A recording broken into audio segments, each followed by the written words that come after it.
جنگ جمل اسلامی تاریخ کی وہ پہلی جنگ تھی جس میں مسلمانوں نے اپنے ہی مسلمان بھائیوں کے خلاف پہلی بار تلوار اٹھائی۔ حضرت عمر فاروق رضی اللہ تعالیٰ عنہ کے بعد فتنوں کا دور اور بغاوتیں شروع ہوئی اور امت مسلمہ ایک بڑی آزمائش میں مبتلا ہو گئی، جس میں ایک طرف نبی صلی اللہ علیہ وسلم کی زوجہ حضرت عائشہ رضی اللہ تعالیٰ عنہا اور دوسری طرف اہل بیت رسول تھے۔ دراصل عربی زبان میں نر اونٹ کو جمل کہتے ہیں، اور حضرت علی رضی اللہ تعالیٰ عنہ کے خلاف اس جنگ میں ام المؤمنین حضرت عائشہ رضی اللہ تعالیٰ عنہا جب میدان جنگ میں آئی تو وہ اکثر نامی ایک اونٹ پر سوار تھی، اس لیے اس جنگ کو جنگ جمل کہا جاتا ہے۔ اس جنگ کا پس منظر کچھ یوں ہے کہ جب حضرت عثمان غنی رضی اللہ تعالیٰ عنہ خلیفۃ المسلمین مقرر ہوئے تو آپ نے اپنے چچا زاد بھائی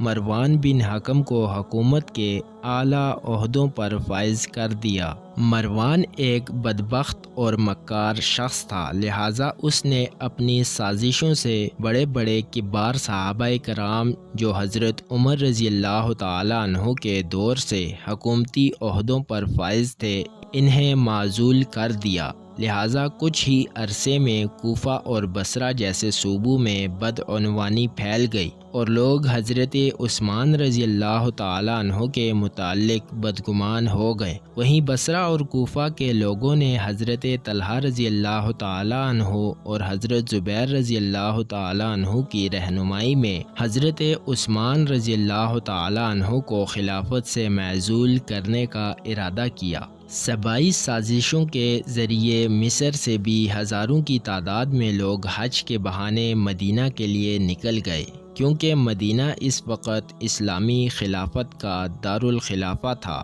ان علاقوں سے آنے والے تمام لوگوں نے حضرت عثمان رضی اللہ تعالیٰ عنہ کے خلاف مدینہ میں بغاوت کر دی اور سورج برپا ہو گیا۔ ان کا مطالبہ یہ تھا کہ حضرت عثمان رضی اللہ تعالیٰ عنہ نے بنو امیہ کے جن شریر لوگوں کو مصر و شام کا گورنر بنایا ہے انہیں دستبردار کر دیں اور ان کی جگہ حضرت ابوبکر رضی اللہ تعالیٰ عنہ کے بیٹے محمد بن ابی بکر کو مصر کا گورنر مقرر کر دیا جائے، ورنہ یہ بغاوت طول پکڑ جائے گی۔ لہٰذا حضرت عثمان رضی اللہ تعالیٰ عنہ نے حضرت علی رضی اللہ تعالیٰ عنہ اور صحابہ کرام کے مشورے سے ان باغیوں کے مطالبات قبول کر لیے۔ اگلے دن مدینہ ان باغیوں سے خالی ہو گیا اور قافلہ مصر کو نکل گیا، لیکن مروان کی سازش سے ایک جعلی خط ایلچی کے ذریعے مصر کے گورنر کو بھیجا گیا،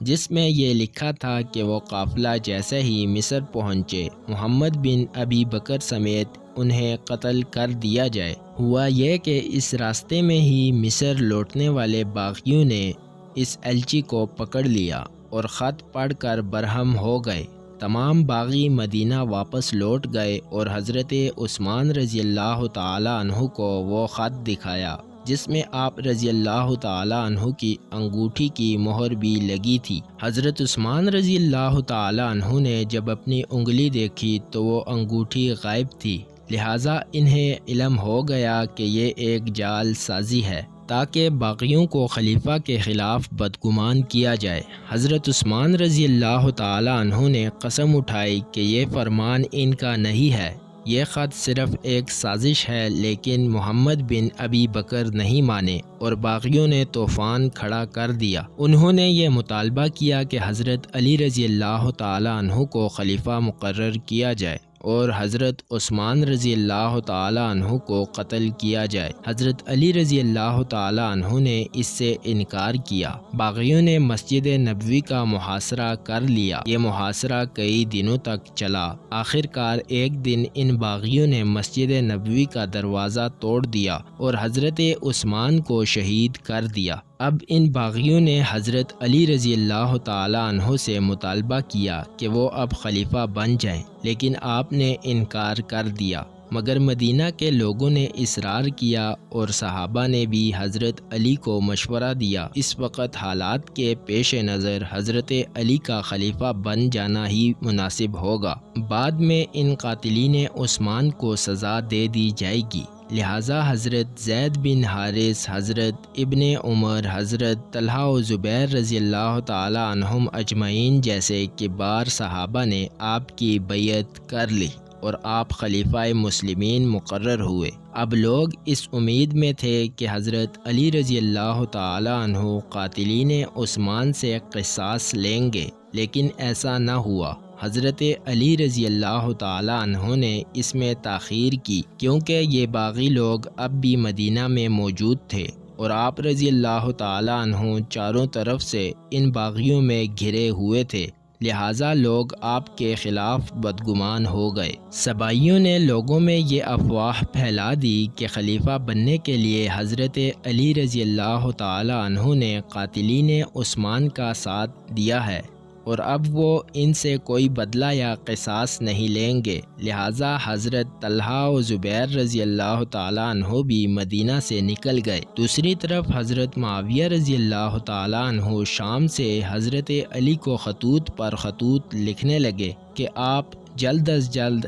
قاتلین عثمان کا حساب کریں، ورنہ وہ شام میں بغاوت کر دیں گے اور اسلامی حکومت دو حصوں میں بٹ جائے گی۔ حضرت علی رضی اللہ تعالی عنہ کے خلافت کے چوتھے مہینے حضرت طلحہ و زبیر بصرہ پہنچے اور لوگوں کو بتایا کہ وہ حضرت علی کی بیعت توڑ رہے ہیں، کیونکہ انہوں نے خوف کی وجہ سے یہ بیعت کی تھی، لہٰذا انہوں نے ام المؤمنین حضرت عائشہ رضی اللہ تعالی عنہا سے درخواست کی کہ وہ حضرت علی رضی اللہ تعالی عنہ کے خلاف ان لوگوں کا ساتھ دیں، کیونکہ مسلمانوں کے نزدیک ام المؤمنین کی شخصیت انتہائی قابل احترام ہے، لہٰذا حضرت عائشہ رضی اللہ تعالی عنہا، حضرت طلحہ و زبیر نے بصرہ میں حضرت علی رضی اللہ تعالی عنہ کے خلاف جنگ کا اعلان کر دیا اور قاتلین عثمان سے بدلہ لینے کا مطالبہ کیا۔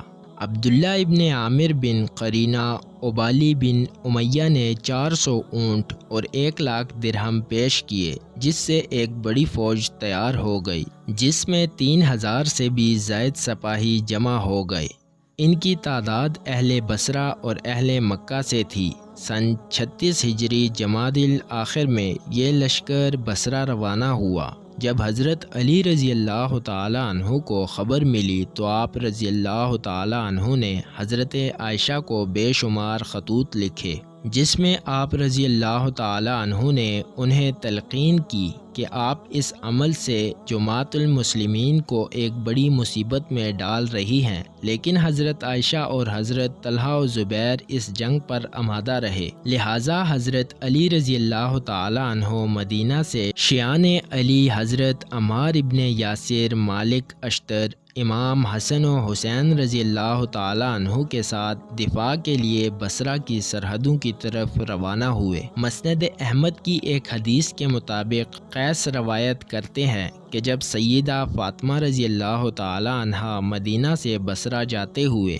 بنی عامر کے نہروں تک پہنچی تو کتے بھونکنے لگے۔ انہوں نے کہا یہ کون سی جگہ ہے؟ تو لوگوں نے کہا کہ یہ حوب کے پانی کا مقام ہے۔ انہوں نے کہا میرا خیال یہ ہے کہ میں واپس لوٹ جاؤں، لیکن ان کے بعض ہمسفروں نے کہا اب آپ واپس نہ جائیں بلکہ آگے بڑھیں، ممکن ہے کہ مسلمان آپ کو دیکھیں اور اللہ تعالیٰ ان کے مابین صلح کرا دے۔ انہوں نے کہا رسول صلی اللہ علیہ وسلم نے ایک روز ہم سے فرمایا تھا کہ تم میں سے ایک کی اس وقت کیا حالت ہوگی جب اس پر حوب کے کتے بھونکیں گے۔ لیکن یہ لشکر آگے بڑھتا گیا اور حضرت علی رضی اللہ تعالی عنہ اور اصحاب جمل کا لشکر خریبہ کے مقام پر آمنے سامنے آ پہنچا۔ حضرت علی رضی اللہ تعالی عنہ نے صلح کی کوشش کی اور حضرت طلحہ و زبیر کو خط لکھے کہ آپ قرآن کی مخالفت کر رہے ہیں اور قاتلین عثمان کا بدلہ ضرور لیا جائے گا۔ آپ ان باغیوں کا ساتھ دے کر مسلمانوں میں تفرقہ نہ پھیلائیں مگر جنگ کی آگ بھڑک اٹھی اور دونوں لشکروں کا ٹکراؤ ہو گیا۔ اس جنگ میں بہت سے اصحاب جمل قتل کیے گئے، لہٰذا باغیوں کا گروہ بھاگنے لگا۔ حضرت طلحہ رضی اللہ عنہ بھی شہید ہو گئے۔ ایک روایت کے مطابق جب حضرت طلحہ رضی اللہ تعالیٰ عنہ پر یہ ظاہر ہوا کہ وہ غلطی پر ہیں تو وہ خود جنگ کے دوران پیچھے ہٹ گئے، اس لیے آپ رضی اللہ تعالیٰ عنہ کو مروان نے شہید کروا دیا۔ روایتوں کے مطابق حضرت علی رضی اللہ تعالیٰ عنہ نے اس اونٹ کے پاؤں ذوالفقار سے کاٹ دیے جن پر ام المومنین سوار تھی، لہٰذا جنگ کا خاتمہ ہوا، اور حضرت علی رضی اللہ تعالیٰ عنہ نے حکم دیا کہ کسی بھی شخص کو قیدی نہیں بنایا جائے گا، کسی کا مال نہیں لوٹا جائے گا، اور حضرت عائشہ رضی اللہ تعالیٰ عنہ کو عزت و احترام کے ساتھ ان کے بھائی ابن